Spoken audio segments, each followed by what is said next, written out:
Well, it's a beautiful day out, and I finally got out of the bunker, which is kind of a good thing, but I have to say that after last night's win, I wasn't sure if my bunker was going to be able to withstand all of that tornado gusts of wind, but it did. And here I am now outside in this beautiful weather. Now, I did promise you, or I don't know if it was a promise, but I mentioned on Sunday that if we had good weather that we'd have our service outside. Well, that's not going to happen because there's a lot more involved in putting together a service than just showing up. So we have to have a little bit more time and organization for that. But we will be doing it again this summer, weather permitting and heat.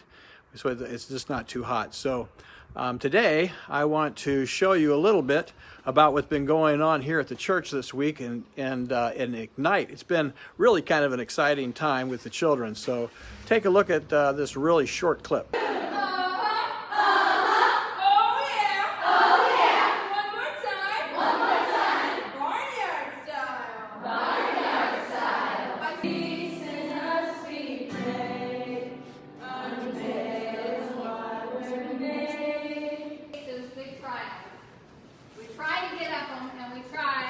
And then if we can't, sometimes it's like, well, I just kind of give up.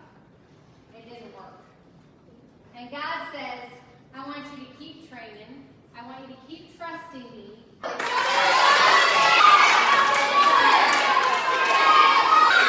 It's a tie.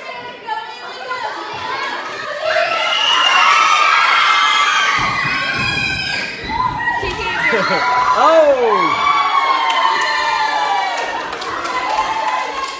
Enjoying it? Yeah. I'm doing the music for the kids, so I'm doing about like 15 minutes or so a day. Oh, that was a short clip, and I'm glad that you are with me still. I'm out of the bunker again. I'm saying that because it is so exciting. After last night's wind, I wasn't sure we were going to make it out of the bunker at all. But the bunker held up, and so we are here today. When I say we, it's really just me. The staff is here as well. I want to thank Rachel for all the work that she put in and her team of getting together Ignite. It's been a really good experience for the kids. A little different this year because they had girls on one day and guys on the other day so that we could accommodate the social distancing aspect of it. Now, we're coming up to Sunday morning in which we are going to have our joint worship service again. And that's such an important thing to think about when we are getting ready for a service like this, when we're going to be in the building for the first time again, and we're having all these different protocols, not to make your life wearisome or difficult, but to make people feel safe.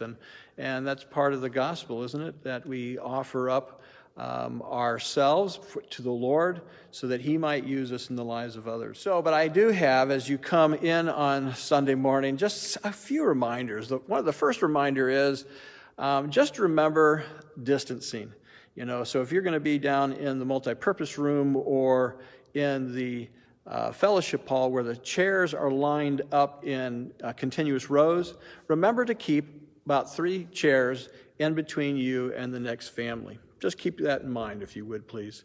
That would be greatly appreciated.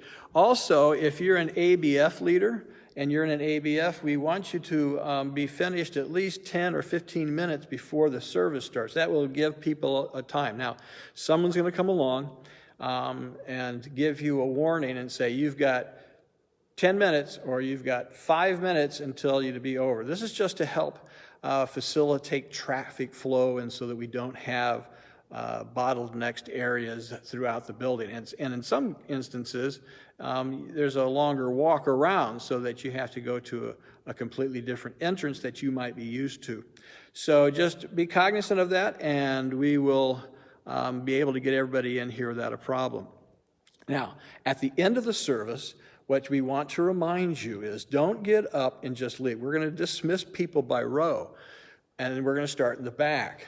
The reason for that is because if everybody got up like we usually do and we head out, there is this bottleneck of people, and we want to minimize that as much as possible. Now, if you're one of those people who are used to kind of getting up before the service ends and sneaking out so that you can avoid the traffic, I'm asking you please not to do that.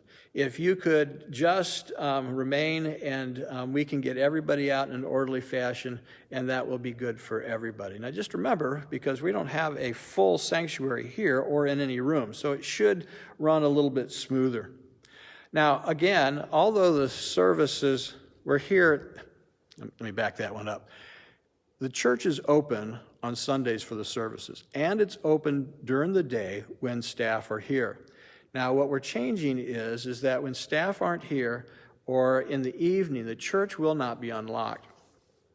This has been a practice that we've had here, is just to have the church open, and it's one so that people will come. Well, very few people really come unless there is a meeting or a ministry going on here. So what we're going to do is to alleviate the need for a trustee to come back, or for Dave Lee to come back and lock the building up, is that we're just going to lock the building when we leave after office hours.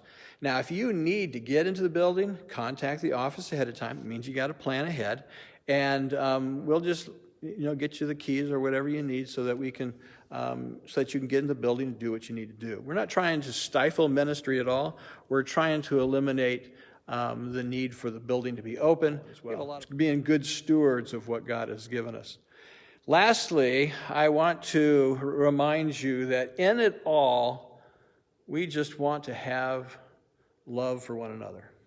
To love one another and to offer grace to one another in this time, because as staff, we're working hard to provide a safe environment in which we can worship the Lord together. And I do believe we're doing that. Now, we're not going overboard, but we are taking moderate steps of social distancing and all that kind of stuff. So just offer grace to us and grace to one another as we stumble through this. And just remember that we do this for the Lord and not for ourselves, and we're coming together. And remember, we're in this together, and together we're better. So have a good week in the Lord, and we'll see you on Sunday morning.